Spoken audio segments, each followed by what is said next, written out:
Kalau kita nyari nasi goreng gitu ya, nyari pecel ayam gitu. Kalau kita sekarang nih asal jangan jadi pecel, asal jangan cari pecel lele aja. Ya, lele itu ibu bapak boleh dimakan halal. Cuman pastiin lelenya nggak makan kotoran. Itu binatang yang makan kotoran dalam kitab yajribul baras, bisa menyebabkan penyakit belang. Nauzubillahimin dari kecuali lelenya ternak sendiri ya. Tapi kalau lele-lele sembarangan biasanya dia gemuknya makan kotoran. Jadi Sayyidina Abu Bakar, Sayyidina Umar keluar tengah malam ketemu Nabi, ngapain? Kita lapar ya Rasulullah. Ternyata Nabi jawabannya sama, Anda juga keluar lapar. Apa yang bisa kita pahami dari hadis ini? Keluar malam-malam lapar. Saudara, tidak ada orang yang tersibukkan dengan ibadahnya melebihi Rasulullah. Allah. Nggak ada keluar mau bongkok, nggak ada keluar cari warung, nggak ada keluar cari makanan. Kenapa? Sibuk ibadah. Begitu juga Sayyidina Abu Bakar, Sayyidina Umar. Lalu ngapain mereka keluar? Lapar. Kok lapar? Nah, inilah ilmu zuhud mereka. Mereka dikenali orang banyak harta, dikenali ahli sedekah, tapi kok keluar kelaparan? Menyatakan bahwa harta yang mereka miliki itu bukan untuk dinikmati, tapi untuk berbagi. Subhanallah salih. Sehingga kalau lagi ada makanan, alhamdulillah. Kalau lagi nggak ada makanan, lapar, mereka keluar. Bab lapar ini, saudara, bab penting. Sebagaimana bab kenyang penting, bab lapar juga penting. Orang tidak akan khusyuk kalau lapar. Kenapa? Ketika orang puasa udah dengar azan, wajib buka. Dengar azan maghrib ya, bukan azan zuhur. Kenapa orang puasa dari subuh pas dengar azan maghrib, ibadah yang paling utama apa? Iftar. Buru-buru makan. Kenapa? Bukan hanya khawatir takut lewat, tapi khawatir nggak bakal khusyuk sholat maghribnya. Dalam fikih itu makruh hati sholat, satu, terlalu lapar, juga terlalu kenyang, juga di depan makanan, nahan kentut, nahan kencing, itu makruh.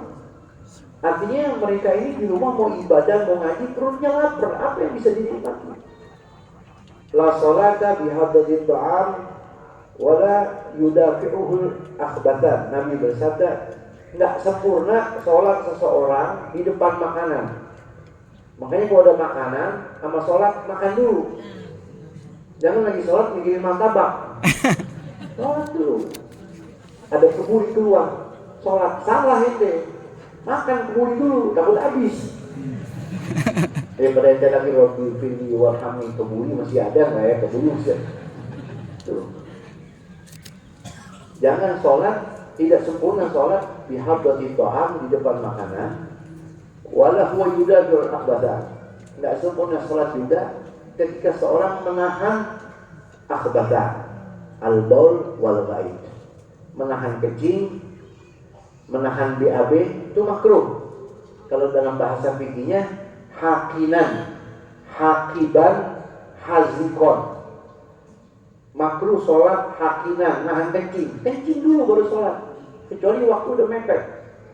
Jangan ente lagi ruku pengen kencing, imamnya Masya Allah, wali ya? Itu hakinan, yang sikul bol.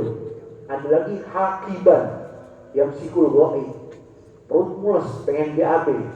Imam baca amma yatasa'alun, emosi. BAB dulu, baru sholat. Ada lagi hazikon. Hazikon itu yang sikul rih, nahan kentut, perutnya kembung. Udah seminggu nggak BAB, kembung, nahan kentut. Itu hukumnya makruh.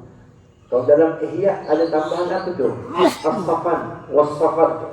Makruh sholat diantaranya tuh as-safan. As-safan itu yakum ala ahadi rijlain. seorang berdiri bertumpu di dalam sholatnya pakai satu kaki miring gitu, pakai satu kaki itu makruh. Ada lagi sofad.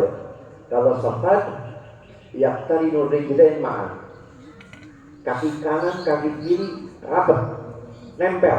Bagi laki hukumnya makruh, bagi perempuan hukumnya sunnah. Jadi ibu-ibu, ibu kepanasan bu, mataharinya ada 3. Masya Allah, ini pahalanya double ibu-ibu. Amin. Ibu-ibu kalau sholat kaki jangan lebar-lebar. Ya, sunnahnya sofat itu agak rapat. Kalau laki-laki hukumnya makruh. Kembali ke hadis, mereka keluar karena lapar.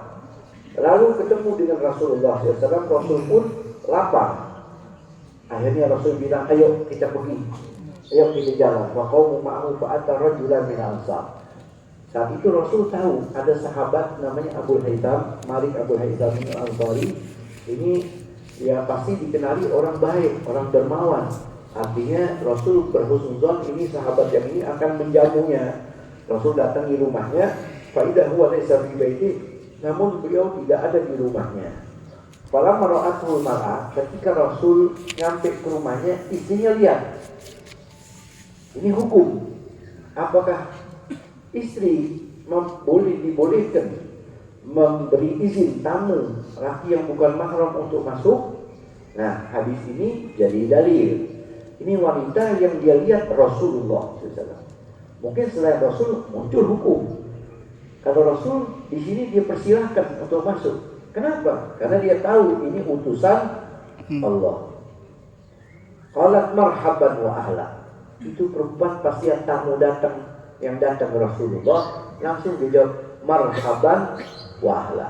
Marhaban wa ahlan ini kalimatan ma'rufatan lil Arab bimakna sadaqtu ruhaban wa sa'ata.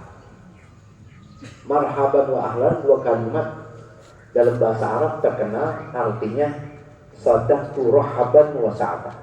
Aku terima dengan lapang dan bahagia. Itu artinya sadaqtu ruhaban wa sa'atan wa ahlan artinya ta'annasa bihi, dengan gembira. Aku terima dengan lapang gembira. Itu ahlan wa sa'lan. Faqala Rasulullah SAW. Rasul jawab, apa aina fulan, mana suami ente? Nabi enggak masuk. Mana suaminya? Qala, perempuan itu menjawab, jahabes saat di bulan Ramadan. Dia lagi pergi nyari air. Tiba-tiba Irja al-Ansari, pemilik rumah Abu Haytham muncul, datang. Fanadar ila Rasulullah sallallahu alaihi wasallam. Sahabat itu lihat kepada Rasul dan Sayyidina Abu Bakar, Sayyidina Umar. Ini manusia-manusia mulia, manusia-manusia agung yang datang ke rumahnya. Qala alhamdulillah, puji syukur kepada Allah. Ma'hadul yawma, tidak ada seorang pun hari ini akrama, yang lebih mulia, adiyafan, untuk ditamui oleh tamu-tamu daripada saya. Kedatangan Rasulullah SAW. Pantalah kau individu semua. Ketika lihat Rasul datang, Abu Haytham langsung pergi petik pohon kurma. Ilgun itu satu tandan kurma ditarik gitu. Isinya ada yang matang, ada yang masih mentah, ada yang masih kuning, ada yang masih hijau. Ditarik semuanya, disuguhin kepada Rasulullah. Kulu, silahkan makan. Wa akhadal mudyah. Ketika Rasul lagi makan kurma, Abu Haytham ngambil golong, ngambil pisau. Artinya Rasul tahu ini mau potong kambing nih, mau mencit embek nih. Ya, apa jawaban Rasul? Iya kawal halu, jangan sembarangan potong kambingnya. Apalagi yang lagi nyusuin, apalagi yang susunya bisa diperah. Jangan, itu buat makan keluarga. Maksudnya jangan nyusahin, udah cukup ini aja. Pada bahalahu, tapi tetap Abu Haytham menyembelih untuk Rasul dan sahabat Umar kambingnya atau dombanya. Untuk Rasul nih, jangan lagi potong kambing, ada unta, potong unta. Kedatangan Rasulullah SAW. Ya. Akhirnya Rasul makan kambing, makan kurma, Dan sahabat yang bekas Umar juga makan minum selesai. Pada makan syabi'u, setelah mereka kenyang, warawau, dan kenyang dari air, syabi' dari makanan, rawau dari air. Qala Rasulullah sallallahu alaihi wasallam dari Abu Bakar wa Umar kepada keduanya, walladzi nafsi biyadihi, demi jiwaku yang berada dalam genggaman kekuasaan Allah, la tus'alunna 'anil na'im yaumil qiyamah. Ente kepada kenyang, ya, nanti di hari kiamat kita bakal ditanya sama Allah tentang kenikmatan yang telah diberikan kepada kita di dunia ini. Nanti bakal ditanya, bukan disiksa. Maksudnya pertanyaan itu, kata Imam Ghazali, al-qiyamu bihaqqi syukri. Ente dapat makan, dapat minum, kenyang.